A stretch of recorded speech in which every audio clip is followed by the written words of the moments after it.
Assalamu alaikum урматтуу биздин каналдын көрүүчүлөрү.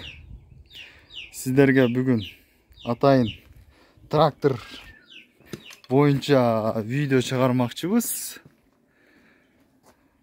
Трактор айдагандар, трактордо иштегендер, тракторго кызыккандар үчүн пайдалуу болсо керек деп ойлойм. Пресс боюнча, чөп оруш боюнча, жер айдоо боюнча бүт переделка кылып, өздөрүнө оңойлоштуруп трактор жумуштарын. Жаркан киргиздиңби? Жок, оны улайм да кийин алдыга. Так. Бул жак менин тагам. Чыгарбай эле кой дегенден азыр айтып берет бир катар. Так, бул эмне азыр Талай ага? Ассаламу алейкум. Бул азыр тет подборщиктин жаткасы. Могул жерде роликтер бар, заводской.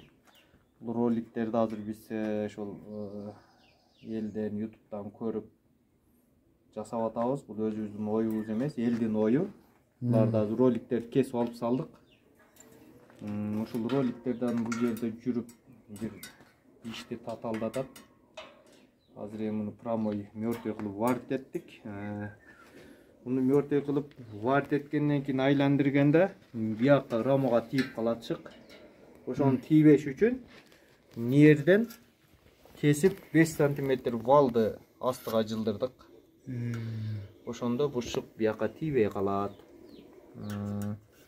Анан мунун иштеши негизи бизге да жагып атат.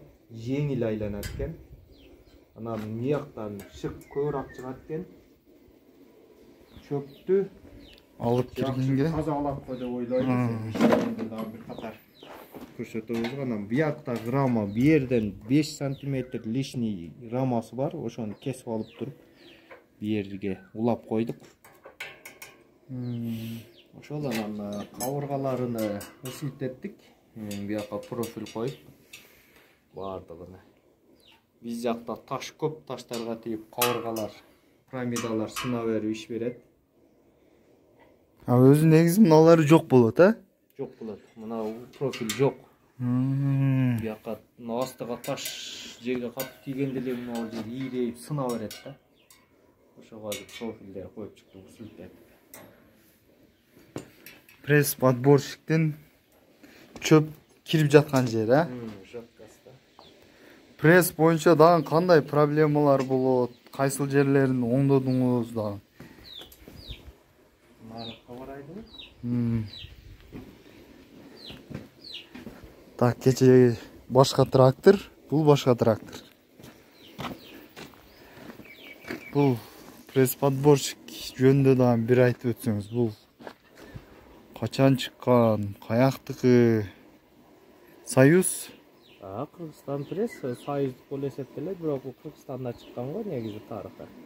Муну бардыгы эле билет го, өзүбүздүн эле союздун пресс подборщиктери.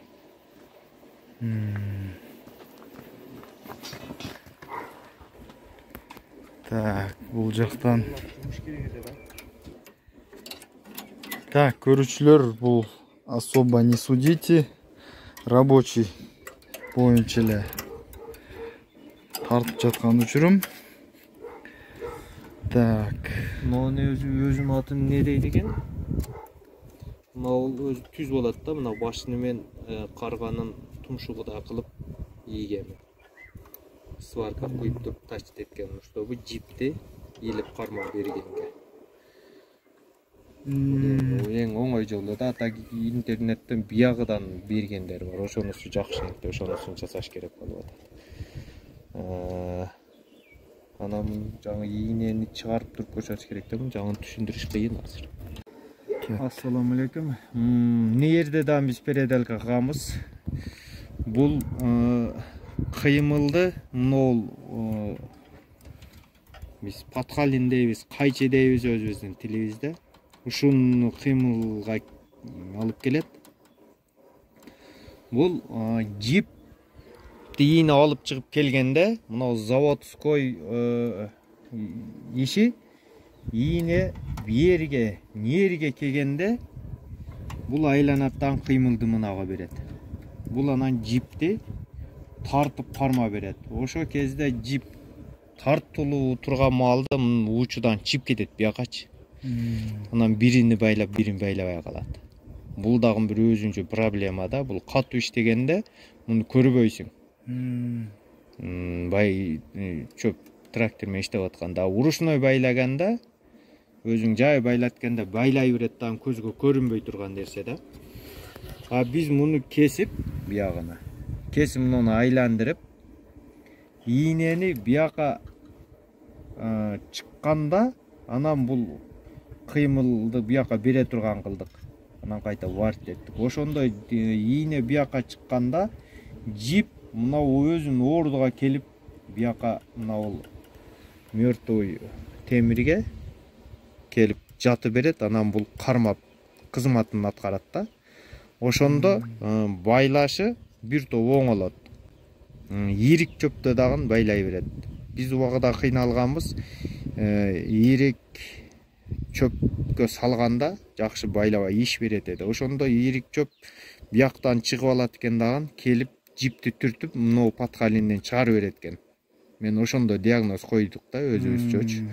Анан ошону биягыны жылдырып, переделка кылып, ийнени бияка чыкканда буга кыймыл бере турган кылдык. Азыр ийрик чөптүдан Кудайга шүгүр байлайбыз. Жакшы. Эгерде түшүнүксүз болуп кала турган болсо, сиздерге керектүү маалымат болгон болсо, комментарийге жазыңыздар албетте. Биз кайрадан иштеп жаткан учурунда көрсөтүп бергенге сиздерге аракет кылабыз, урматтуу көрүүчүлөр. Так, дагы бир переделанный жери. Мынол заводской бычак. Нерден бияга ушунча улаганбыз. 5 сантиметр чыгабы? Тестен чыгып калды. Неге? Себеби чөптү жакшы кыркат. Бул азыр мынау заводской болсо, мына токмок менен бирдей болот экен дагы. Чөп бияктан киргенде токмоктон чөптү кысып коюп, чөптү кыркканга күч келет экен. Токмокко, педерахантилдерге. Азыр муну кошсок, токмоктон 5 сантиметр астыда болуп калат дагы. Бычакка, бияктагы бычакка бул бычак токмоктон тез жетип, кыркышы оңой болот экен. Ошондо педерахантилдерге күч келбейт. Жакшы. Ошондой. Мына чечиштеринен секреттери бар. Шуну көпчүлүгү билбейт экен. Мындан Кантип чечет? муну азыр жөн көрсөтүш керек да муну. Бетте азыр көрсөтө албайсың да.